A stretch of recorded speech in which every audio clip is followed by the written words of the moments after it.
Hi, it's Tim Constantine from the Washington Times, and I'm joined by Dave Bozell for America. Dave, how are you? Donald Trump, he was the nominee in 2016 for the Republican Party. He was the nominee in 2020 for the Republican Party, and if you look at the polls right now, he is far and away the leader for the GOP nomination in 2024. Will he be the nominee, though? He's got 6,000 indictments against him, ranging from topics of trying to steal an election all the way down to dealing with a porn star. It's crazy what he is facing outside of the election cycle, and yet he continues to dominate in poll after poll after poll. Today, Dave and I will talk about Donald Trump, about the alternatives to Donald Trump for the party, and see who has the best chance. Dave, why is it that even with all the charges against him, Donald Trump's numbers just keep going higher? Well, a good chunk of his support doesn't believe the charges and doesn't believe the media narrative about the charges. Doesn't believe that he did anything wrong, and they appreciate him fighting tooth and nail. They appreciate him showing up to a New York court unnecessarily every morning, fighting a bogus charge, as Trump has framed it. They appreciate him going on the attack against the Georgia prosecutor, the federal prosecutor, Jack Smith, the judges in his cases. They want to see fight. They want to see vigor out of the Republican Party representatives. So many of them don't provide any vehement vigor, but Donald Trump does. We've seen that since the day he came down the escalator, and I think that explains why he continues to excel in the polls despite the drama surrounding him. I'm a big believer that there is not going to be an incremental catch-up to Donald Trump. You're not going to see him drop by a couple points and one of the other candidates move up. Nikki Haley appears to have momentum, may be too strong of a word, but she's upticking in the polls. Right. Does she have what it takes, again, assuming a Trump collapse? I wouldn't sleep on Nikki Haley. She's got a good base of support amongst women. She'll be attractive to a donor class that will just keep writing checks to her as an alternative to Donald Trump.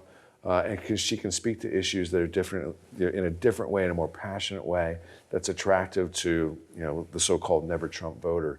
One of the things that we were talking about DeSantis earlier, one of the things I think he struggled with is that so much of his pitch is in the rearview mirror. Now, some of Donald Trump's pitch is also in the rearview mirror because he keeps saying that he's the greatest president that ever lived. But so much of DeSantis is what he did in Florida surrounding COVID, and it's good to remind people of, but people have moved on from COVID, and so he's stuck in sort of wet cement in that regard. But I think Nikki Haley is someone to watch as a potential alternative because she has a base of support among women. It's not my cup of tea.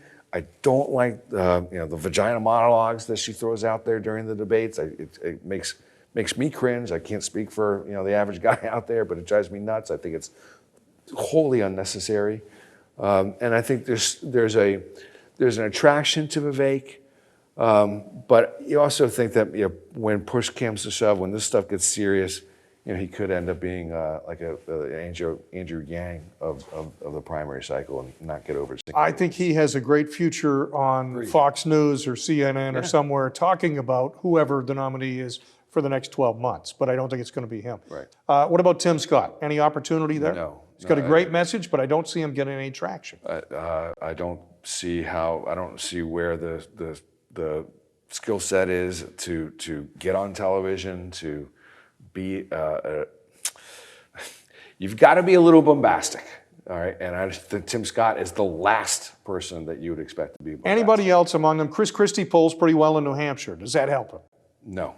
It'll help. I mean, it was to help him a little, but he can't get any traction in Nevada. He can't get any traction in South Carolina. Right. Nor do I think he has the money to keep going. This discussion has been assuming Trump somehow falls. Right. And let's talk about Iowa, because one scenario that I could foresee is Trump has great polling numbers. Trump has great name ID. Right. Trump has great dedication. But in Iowa, you don't simply show up and vote. At a caucus, you have to be organized. It takes a lot of staff on the ground. Right.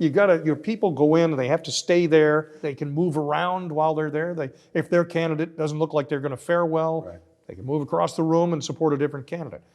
But in order to effectively work in Iowa, you need to have people on the ground all over the state. Right. Trump doesn't. His poll numbers are very strong in Iowa, but he has no ground game there compared to some of the others. If Trump loses in Iowa, and remember in 2016, he came in third. Ted Cruz won in Iowa. Right. But if Trump, everyone assumes he's going to sweep the field, he's going to win. Is there a shock factor that shakes up the whole race if he loses in Iowa? The press will try to create a shock factor because the press wants a 50-50 race. They want to cover the horse race. But the smart voter should understand there ought not be a shock factor. You should not be shocked by Donald Trump losing in Iowa. You mentioned he lost in 2016 to Ted Cruz.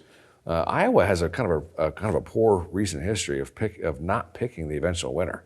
That was my next question. Does Iowa really matter? Because other than Obama shocking Hillary Clinton, right, and then her crying in New Hampshire and coming back, then really does it make any difference? I mean, I go through the list. Go back to 1980. George Bush won Iowa, right, and he wasn't the nominee. Rick Ronald Santorum Reagan was. won Iowa. Was not the nominee. And so does Iowa matter?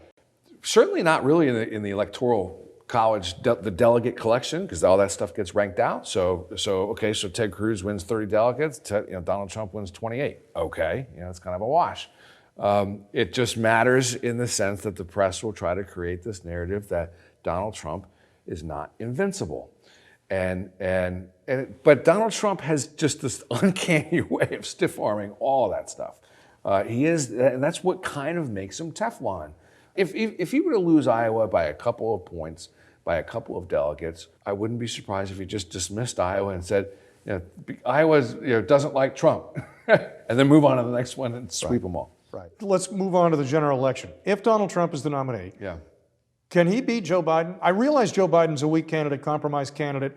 I'm not sure Joe Biden will even end up being the candidate, but if he is, can Donald Trump beat Joe Biden in the general I election? think there's a couple things that need to happen. Number one, the Republicans have to prosecute Joe Biden's poor economic record. I mean, Donald Trump will lead that charge, but the Republicans in Congress, perhaps led by Speaker Johnson, will take that on. They need to.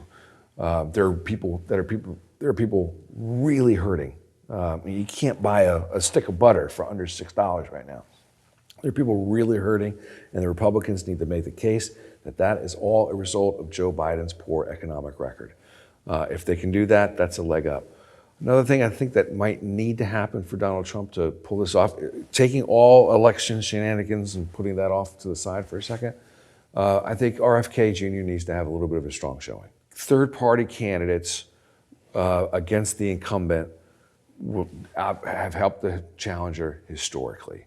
Now, a lot of people think that maybe RFK Jr. helps Biden take some voters away from Trump. I tend to disagree, especially when RFK Jr. is out there talking about reparations and gun control ad nauseum. I think the pro-Trump voter that might be looking for an alternative stays away from that, stays with Trump. The never-Trump voter that might be ashamed to vote for Biden again could go in RFK's direction. Let me throw out a scenario that might have sounded far-fetched at one point. I don't think it's that far-fetched now. Joe Biden is 126 years old, and it's starting to show. Yep. Joe Biden is not sharp. He's not at the top of his game. His message was questionable anyway, but I think at this point, it's a pretty rough candidate. Right. I think behind the scenes, it's entirely possible that there is some movement to try to come up with an alternative. My scenario is Michelle Obama becomes the nominee at their convention next summer. No mention before that, because Michelle Obama will not be a great campaigner.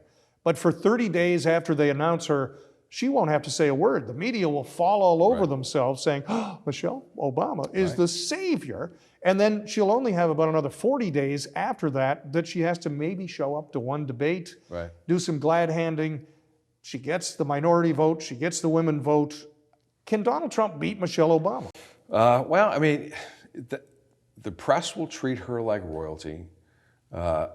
Maybe, you said that she'll come to a debate. I don't know that necessarily is true, Tim. I think that might be true. Why would she? She could say, I won't debate a domestic terrorist. Well, and the And the great press thing will, and is, the press will say, oh, thank after you. Donald Trump refusing to participate in the Republican debates, Exactly he right. has no qualm with it. He Exactly can't legitimately complain about it. Exactly right. So I'm not so sure that you'll ever see the two of them on a debate stage.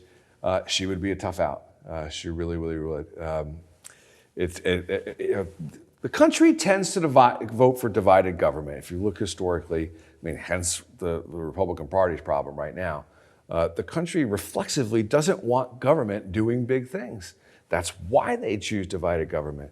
So it will be a very, very close race no matter who runs. We floated a couple different scenarios here. What if Trump fails? What if Trump somehow disappears?